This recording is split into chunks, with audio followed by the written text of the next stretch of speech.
It's awkward. You feel very vulnerable. There's going to be a lot of moments like, what am I doing? But you just got to have that belief. You got to chase it.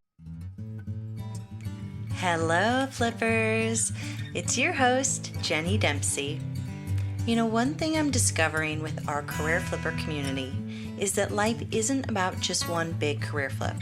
There are usually many flips along the way, and each flip helps us connect the dots, even if they don't seem related at first. In this episode, you'll meet Jeff Wozer, my friend and former colleague, who's had multiple flips and some flops, from comedy to writing to speaking. And through it all, he shares the importance of learning from each experience and believing in yourself. I'm super excited for you to hear his journey. Let's dive into the episode. Hi, Jeff. Jenny, how are you? Oh, I'm doing fantastic. How are you doing? Thanks for being here on the Career Flipper. Thank you. I'm just honored to be a part of this, Jenny. I'm so excited for you with this podcast. Thank you. Thank you so much. You know, we've known each other going on almost 10 years at this point, working together back in the day at a content company. And, you know, we've actually never met in person. We've always worked, remotely. And I think that's so cool. Crazy, isn't it? When It you is. also you point that out that it's been 10 years and we never crossed paths in person. And, here we've always kept contact and Yeah. the magic of technology. I know it is. It is pretty wild what we're able to do with all of that stuff. But I've just always been so inspired by you. Like when we work together and we chat about, the work stuff, but then we also would talk about the other things you were doing in your life outside of that work stuff, because that work stuff was just part-time for you. And, actually, can you just tell people a little bit about what you do right now and where you are in the world? And I'm a speaker. I go around the planet keynoting on digital balance. Most people think, oh my gosh, here comes some dinosaur going to tell us to throw our phones in the water and some kind of Luddite, and it's none of that. Tech is amazing. It's kick-ass amazing, but that's the problem. It's too amazing. So amazing we can't take our eyes off our screens. And I had my brain kind of hijacked by the internet, where I now have difficulty focusing, especially when it comes to writing, and it pisses me off. And so that's why I began speaking about this, because this could happen to me. And all I'm trying to do is just raise some awareness, not about throwing our devices away, but raising awareness of what we're losing in the process, our ability to be focused, our ability to be present, be more intentional. And when we're in the moment, that's life's magic time. That's when we're kicking ass. That's when cool things are happening. So that's all I'm trying to do. So that's what I'm doing now. yeah, I love that. And from just talking about how technology brought us together and how there is a balance with it and how you got to this point, I'm excited for you to share your career flip story with everybody. I know you're in Buffalo, New York. You just had some tornadoes, right? Like you're up there and yeah, it was kind of crazy. We had a tornado rip through the area, one about 3 miles away from me, and that doesn't normally happen for this part of the country. But I guess it was remnants of the Hurricane Beryl that came through here. So yeah, kind of crazy. yeah, definitely crazy. I'm glad you're safe. I'm glad we're able to record this today, and I'm just going to get right to it. Jeff, tell your career flip story. Okay, I've got two to talk about. First one, the early part of my life. Growing up, all my life, I knew I wanted to be, believe it or not, a hockey play-by-play announcer. I say believe it or not because it's very specific. I didn't want to be football, didn't want to be baseball, just hockey play-by-play, radio. I love the sport, play the sport, and the idea of getting paid just to watch hockey every night appealed to me. So after I went to Syracuse University, and after I graduated, oddly enough, the first job I applied for was as a writer for the David Letterman show. It had nothing to do with hockey play-by-play, obviously. And that was kind of like that little seed in my brain telling me, it's like, man, I'm not sure if hockey play-by-play is the career I really want to chase, because as a kid, I was always the class clown in high school and college, all that type of stuff. So I naively sent a resume. It was like a movie poster. My resume was made in a movie poster, and I think I called it the unemployed graduate, a takeoff from the movie The Graduate. And Nice. I had all these little funny quotes of people saying, "Oh, he's unemployed," blah blah blah. And I'm just thinking, "Oh my God, Letterman's got to hire me just from this resume alone." And I had no credentials whatsoever, outside of making classmates laugh, and it was just very naive of me. Of course, I never heard back from them. So I went into doing hockey play-by-play up in Vermont, and I was up there doing Division I, Division II hockey play-by-play, and it actually went kind of well. I won an Associated Press award, and okay, my career path's going well. And along the way, the radio station also hired me as a news director. And I unabashedly could say I was probably the planet's worst news director of all time. I was constantly getting in trouble for making jokes on the air. And there was just something inside of me. It's like, man, if I'm doing all these jokes, just something inside of me that's just telling me, come on, go for comedy. Just pursue it. Give it a shot. And I didn't know what to do. Not growing up in the Los Angeles area, the New York City area, I had no idea how to break into show business. So I after 4 years in Vermont, I quit and decided to move to LA to be a writer. That's all I wanted to do. I wanted to write. I had no acting background. That didn't appeal to me at all. And on my way out to Los Angeles, I stopped in Vail, Colorado, where my best friend was living. And he and I, best friends since we were kids. We were on the same ski team, went to college together. And I thought, well, okay, I'll spend 3 months in Vail, Colorado, and then continue on to Los Angeles. But if you've ever been to Colorado, it's a trap. 3 months turned into 24, 25 years. I just got stuck in Colorado. So beautiful. Yeah. So there I was after, being in journalism and everything. Next thing I know, I think my first job in Vail, I was delivering pizzas. And it's like, how the hell did I go? This happened. But while I was there, I noticed there was a TV show in Vail, Colorado. It's called, it was a locally produced show called Vail Valley Sunday. And they had a person who was doing a takeoff on the news, kind of like Saturday Night Live, trying to be, and I was like watching this person. I was like, man, I think I'm funnier than that. So one day I went to the producer of the show and I said, man, could I give this a shot? So she gave me a chance and it took off. So I was getting a lot of local press was doing stories on me. I had the owner of Vail Associates, George Gillette, threaten me because I was making jokes all the time about Vail Associates. So I was like, okay, it's getting noticed. So it's like, maybe I could do this comedy thing. So that was also, I was doing the career flip into comedy. A lot of false hope when you're doing that. And so so things were going well at the TV show. So I was like, man, I don't have to go to LA. I could kind of hone my act out here in Colorado. And then I spent a summer in Chicago taking classes at the Players Workshop of Second City. And I kind of, that kind of gave me some validation that I could hold my own with other funny people. Moved back to Vail, Colorado, and I did it's like, well, they were doing a local talent show. And I was like, well, I'll try stand-up comedy. And it kicked ass. And, I don't know what I was doing, but it just got a lot of laughs. And it's like, oh my gosh, maybe I should be a stand-up comedian. I'd never considered being a stand-up comedian. I always just saw myself as a writer. And then a few weeks later, there was a local club in Vail that was doing a professional comedy show. I knew the owner, and I said, hey, do you mind if I do some jokes at the beginning? And the other comedian said, no problem. And that kicked ass. And then one of the comics who saw me, who was based down in Denver, this kid named Dave Bublitz, he goes, man, you got to come to Denver and do some shows. I'll get you in a local club. It was called Wits End outside of Denver in Westminster. So I go down there. I've never been in a comedy club in my life. I've never seen a live comedy show in my life until a few weeks earlier. And so there I went on stage and just bombed. I just bombed. But there was something about that where it wasn't like, oh, I got to quit. But it was just like, I got to figure this out. And I did. I eventually figured it out, moved down to Denver, and I began touring full-time as a stand-up comic. So that was my first career flip, going from journalism into stand-up comedy, something I never, ever considered in my life. And the fact that first one that you did, and you said you bombed, and you kept going. Like, you took from that, instead of saying, no, this is it, this is the end of the rope, you're like, I'm actually going to learn something from this and do better. Like it didn't stop you. I think for a lot of people listening, sometimes we go into these new paths, and if we don't do good immediately, then we're like, okay, cool. I'm going to do something else. I give up. But you didn't.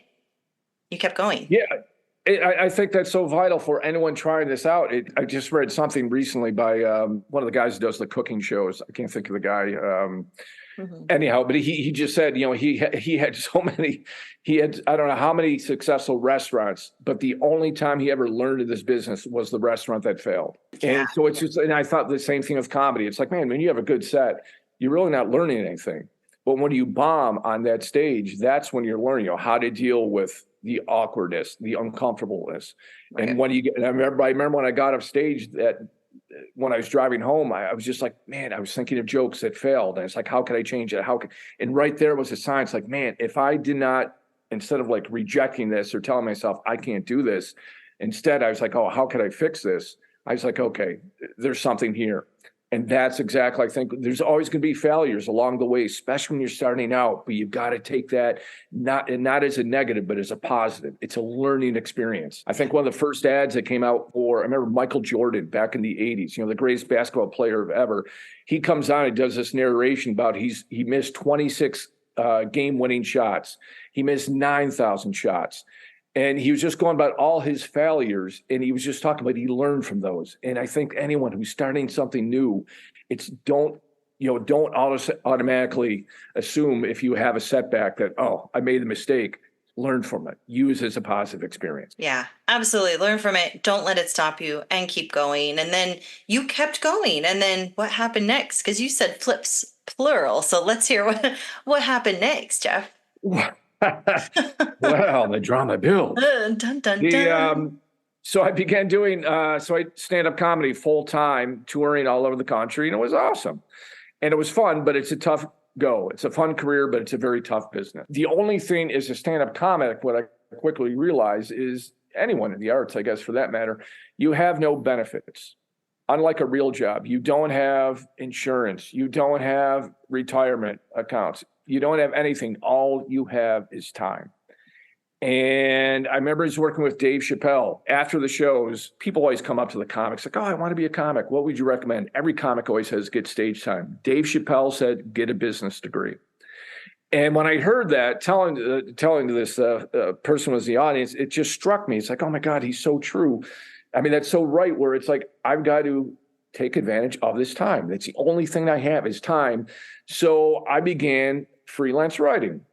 And again, I never thought of myself as a writer, but I applied to I contacted the editor for a magazine that's now defunct, not because of me. Well, maybe it is because of me, Rocky Mountain Sports, where the editor, if she'd be interested in a humor article. And she said, well, send me something. And I sent her that, and it was well received. So I was like, oh gosh, I could do writing now. So I began doing a lot of freelance writing while I was on the road. It was awesome. It was the perfect marriage between the two jobs. I could, perform anywhere in the country, never had to check in an office, and I could write. And it was great. It was a perfect marriage with comedy. I began doing that. And then once you get published in a magazine, you get picked up by other magazines. So I had this nice little career path going with comedy and writing. But then I got greedy and I was like, man, I should start writing for online companies. And suddenly, kaboom, everything exploded, where suddenly I have clients all over the planet. I'm writing ghost writing for a celebrity doctor in Australia. I was writing humor scripts for a production company in India. I was writing kind of humorous bike tour descriptions for a bike touring company in France. And it was great. I was getting all this money from just freelance writing, and kind of like, again, because of tech, I was able to, write for all these companies, all these people all over the planet. It was awesome. But the problem is I began spending a lot more time online, 40, 50, 60 hours a week. And I didn't think anything of it. I remember my girlfriend at the time, she's like, man, watch it. It's going to get you. You're going to get addicted. I'm like, there's no way. I don't play video games. It's like, and my whole jam in life has also been the outdoors. I mean, the fact I live in Colorado, at the time I was living at 8,524 feet at the end of a dirt road in the Colorado Rockies. I had more wildlife than humans around me. It was just phenomenal. And the last thing I want to do is spend more time on my screen than I had to. I wanted to be outdoors, skiing, backpacking, mountain biking, all that type stuff. So I was like, man, there's no way it's going to get me. And then one day I missed a writing deadline. And then I missed another one, and then another, and then another. And I couldn't figure out what was going on because I never had this problem before. And I was always very punctual. I always made it a point to get my articles in on time. And now I was missing all of them. And I sat down, and then all of a sudden it dawned to me that it wasn't because I did not want to write.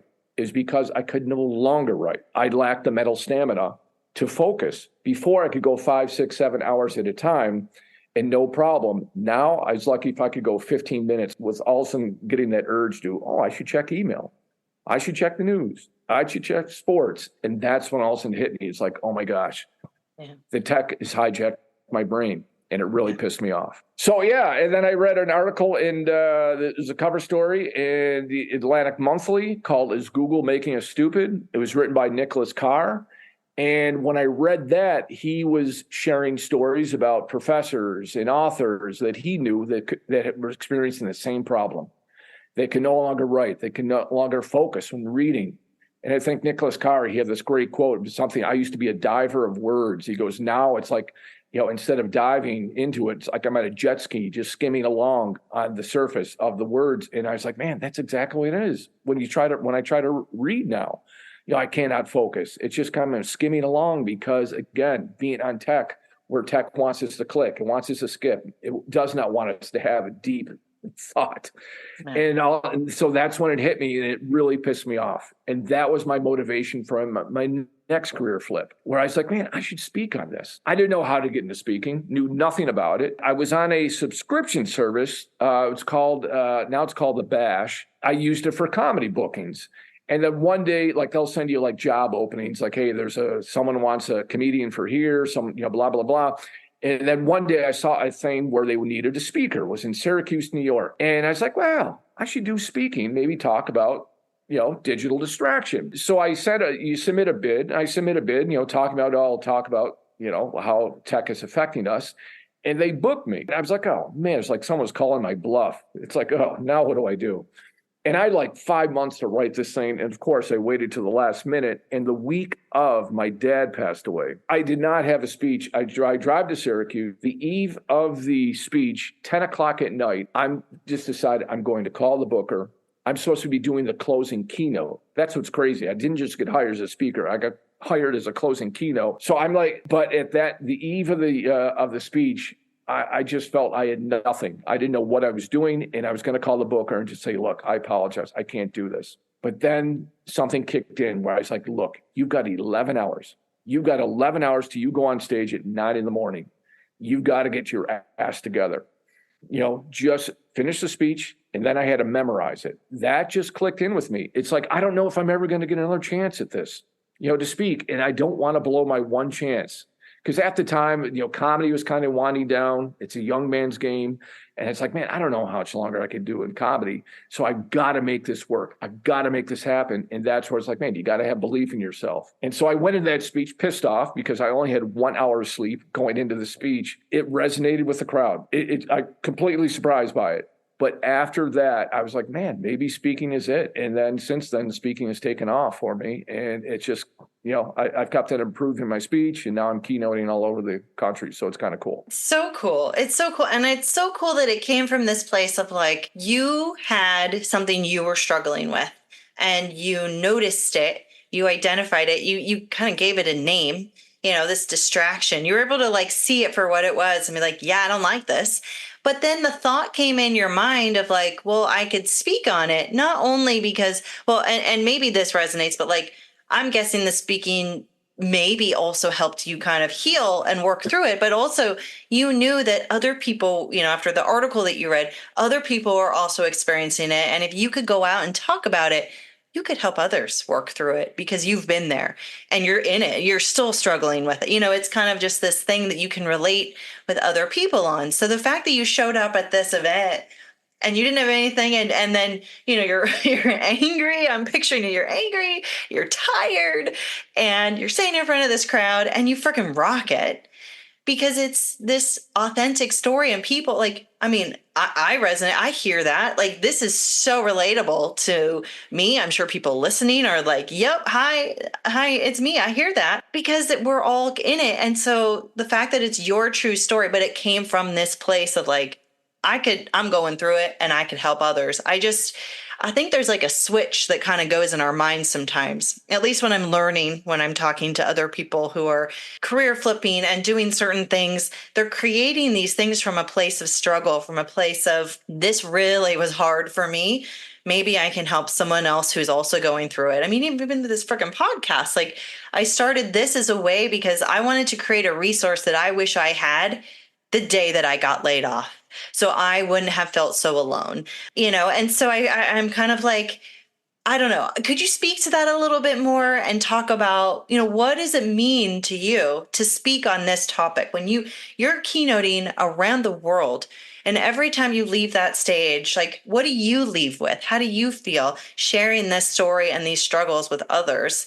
How does that impact your life too, Jeff? That's something I did not expect in terms of how satisfying that is to have like someone come up to you after and just say, wow, that really impacted me. I remember after the Syracuse speech, I was walking out to my car and a gentleman who was, he was having health issues. He was struggling with his weight, and he came up to me and he just said that had a massive impact on my life. He says, just that speech. He goes, right. He goes, tomorrow I'm going to call in sick and I'm going to go fishing. He goes, and I'm just, get some outdoor, and it just, and that really hit me. It's like, wow, to have that kind of impact on, again, something I did not know what I was getting myself into, but that really resonated with me, where it's like, wow, if I could help other people with sharing my story, what a great thing to do. And fortunately for me, I had the stage background, so I was comfortable with being on the stage, thanks to comedy. Yeah. And that really helped. But it's been so powerful to be able to, I just did in this past winter/spring, I did a 5-week college tour, and just the emails and messages I was getting from the students about my message, how it impacted them, was just incredibly rewarding. And it's such a great motivating thing. And that's basically turned in my why now. And I think if anyone, if you're going to do that, if you're going to flip a career, don't focus on the how or the what am I going to do. Focus on the why, the purpose of it, because that's what really drives you, and you'll figure it out as you go along. That's such great advice. We can get so caught up with the plan, with the strategy, with, all of the things like, how do we make this happen? But if we just kind of like let it go and just do it, and it will all work out and lead us into different things. I think what's so important and what really stands out about your story to me is that, like, you didn't know these things. You're like, I'm going to talk about hockey. And now you're talking about digital balance. And so it's kind of like all the things that happen in between, all of the steps, all of the struggles, all of those moments where you're like, I don't know what I'm doing, but I'm just going to do this. And you just keep doing it. And it's so fascinating to me how it all does work out. I think these episodes that I'm chatting with people around the world, like you, Jeff, and I hear these stories of like, it just works out. And there's factual proof that it works out. And it's okay to be on a path where you don't necessarily know where you're going. You just got to keep going. It's not going to be easy, when you make that change. Especially when people are career flippers, especially because you're not going to get a lot of people in your corner where they're going to be, oh, what a great idea. Most people are going to, cast some doubt on it. And that just makes it difficult for you. But you got to focus in, your internal, what makes you click. You've just got to have that faith. You got to make that leap without that net and have faith it's going to work out. I was just reading a book called The Mindful Athlete by George Mumford. And he had an interesting story where this guy, he ended up being a mentor for the Chicago Bulls with Michael Jordan. Then he went to Los Angeles with Kobe Bryant. And he talks about, being present, mindfulness, being in the moment. But his story was, he got racked he had a big, he was arrested and for drugs and everything. And while he was in prison, he began practicing mindfulness. And then he got out of prison. Then he began working in the finance world, and he just hated it so much. But he was also practicing mindfulness on the side. And then one day he decided that he was going to try to make like teaching Zen, teaching Buddhism, teaching mindfulness as his full-time profession. And he walked into his finance office and he just said, that's it, I quit. And all the people he worked with said, how can you do this? How can you just quit a job and just totally switch careers? And he said, the sad thing is everyone that was telling him this all hated their job as well. And yet no one had the guts to make that change. And here he made the change. And like he said, he would never in his wildest dreams did he ever expect that he'd be a coach for Michael Jordan, the coach for Kobe Bryant, perhaps one of the greatest basketball players. But that's the path he took. But he just said the sad thing is he always remembered that how many people when he worked in finance just said, what are you, nuts? Yet they all hated their job. They did not make that leap. So you got to have that, take that courage. It's uncomfortable. It's awkward. You feel very vulnerable. There's going to be a lot of moments like, what am I doing? But you just got to have that belief. You got to chase it. I mean, there was a quote I was reading, came out by Brent Underwood called Ghost Town Living. He bought this Cerro Gordo. It's just on the California border, right in Nevada. He bought this ghost town and he's gone through, he's famous on social media now because he details it. He's gone through fires. He's gone through floods. He's lost so much money trying to revitalize this town. But he just said it's given him a purpose. And he just said, you don't want to go to your grave with a song still in you. You don't want to go to your grave with that, I wish I would have done this. Instead, you want to go to your grave with, I'm so glad I did. And that's how he feels about it. I think that's something you got to think of when you're making that switch. You got to believe in yourself. You got to be true to yourself. And what are some things that people were telling you throughout your path, those naysayers? Are there things that stand out to you? It's kind of like things that maybe were a little bit harsher than others that you may have received over the years when you were kind of following your path? I never told anyone I wanted to be in comedy. I just did it because I was even embarrassed to tell anyone that it almost seems audacious. It almost seems like, makes you think you could be a comedian. And so I never really told anyone that. So I never, to my parents' credit, they kind of supported me. Although I recently came across my mom's journals and it's like, well, maybe they weren't, Oh, no. Yeah. So it was like, oh, I don't think she was too happy about that. And then when I remember my switching into speaking, I did have that from some people. It's like, what makes you think you could be a speaker? Especially you have to have a story. And you've got to own that story, So I had doubts about that. But again, you just got to believe, you got to be true to yourself. You got to listen to yourself. I've never been a linear 9-to-5 type person. So I'm kind of used to, taking chances. And I kind of feed off that. But the bottom line is you just always got to believe in yourself when you do it. You got to give yourself a shot, because if you don't believe in yourself, no one else is going to believe in yourself. So you got to commit to yourself at first. Those are powerful, powerful words right there. When you're sitting in a room and you're in a job and you're just like, this is not lighting me up. I don't get to be lit up. Don't even believe that you get a choice. It's hard to shift your mindset around like, I believe in me. I'll choose me. I'll do that. But I think so many people always say that, so many people's like, I'd like to do this, or it's just do it. And they're just like, they don't have the guts to do it, or, I can't because it's just, they think it's a dream rather than it's a reality. But I think of Steve Jobs. When he talked to the graduating class from Stanford, you could find this online. It's just a fantastic graduation speech. But he was talking about connecting the dots. Always go back, connect the dots in your life. And it all seems to connect. And he was talking about, when he went to Reed College, he took calligraphy class. Everyone's like, why are you taking calligraphy class? But that actually helped him when he was designing the Apple computer, when he put such an emphasis on aesthetics. When everyone else he was working with, all the designers, computer designers, like, man, why are you wasting your time on the aesthetics? But that gave Apple its identity. And so it's just, again, you connect the dots and you just feed it.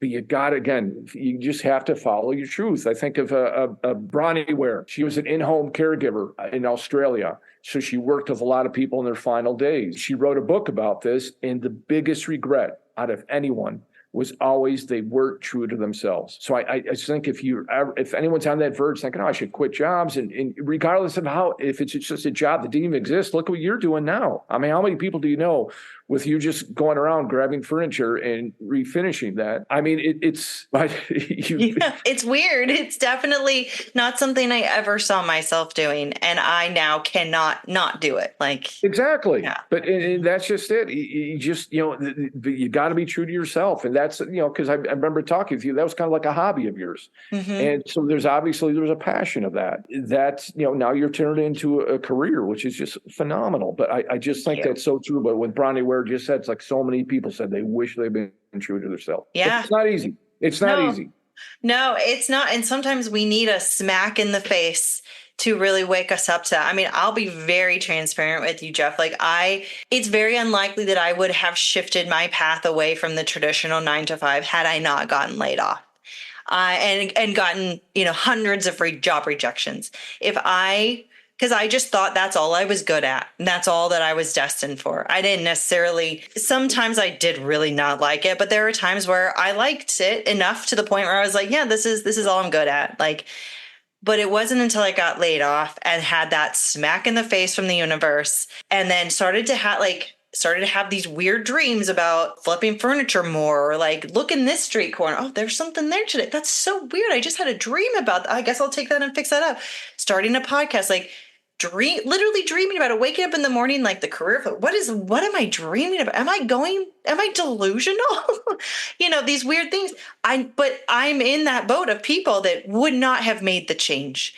And I sometimes think back and I'm like, wow, I would have been one of those people at the end of my life thinking, I wish I would have been more true to myself. And I'm so great. It sounds nuts to say I'm so grateful that I got laid off and didn't have a stable paycheck anymore, to keep me looped into this place where might not have been able to show my true self. So it's just such an honor to be able to talk with you and people from around the world about these things. And, if it encourages one person out there, one other person, your story, Jeff, someone hears you say that and, they're listening and they're like, okay, I'm just going to do it. And their life changes and they're more true to themselves. Then this is 100% worth every single second, every penny from my savings, every, splinter in the garage, flipping furniture, it's worth it. And I'm guessing you can say something similar for your path as well. And making the choice to believe in yourself, even when it might be crazy, even when others may think you're crazy, but knowing that it's worth it. You got to lean into the discomfort, embrace discomfort. Embrace that vulnerability, because it's not going to be easy at first. Again, you're going to have naysayers, and where's that money going to come from? You've got to lean into it, because that's when the magic happens. Accept that as part of the learning process. Yeah. So we're all there. When everyone makes that change, we're all going through that, but you always feel better when also you make that leap. And it's like, wow, you feel very good about yourself, after doing it. It's like, it gives you confidence. And it's like, damn, what was I? And most people, I bet if you talk who make those changes, it's like, what took me so long? Why was I waiting to do this? Right. What took me so long?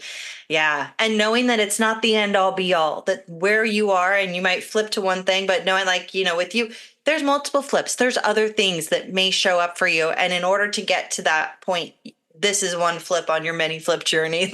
We're constantly just gymnasts flipping around.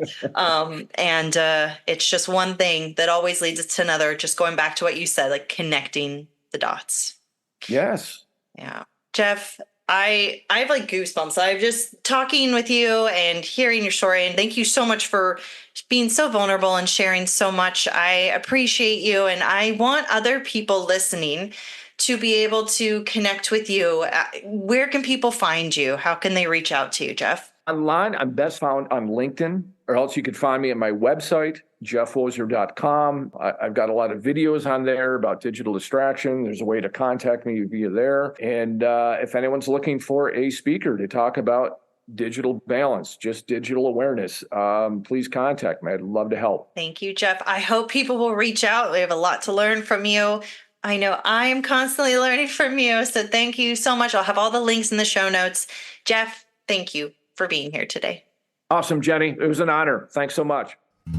Thanks for tuning in to this episode of The Career Flipper. If you liked it, please share it with a friend who could use some inspiration. Don't forget to leave a review and hit that subscribe button for more amazing episodes every Thursday. Your support helps me reach more career flippers and career flippers to be. Make sure to connect with Jeff Wozer using the links in the show notes. If you'd like to connect with me, just head over to thecareerflipper.com. Whether you're thinking of flipping, in the middle of the flip, or have flipped before, remember, you're not alone and the support is out there. Keep on your path, my friend. What's the best that could happen? I'll talk to you next Thursday.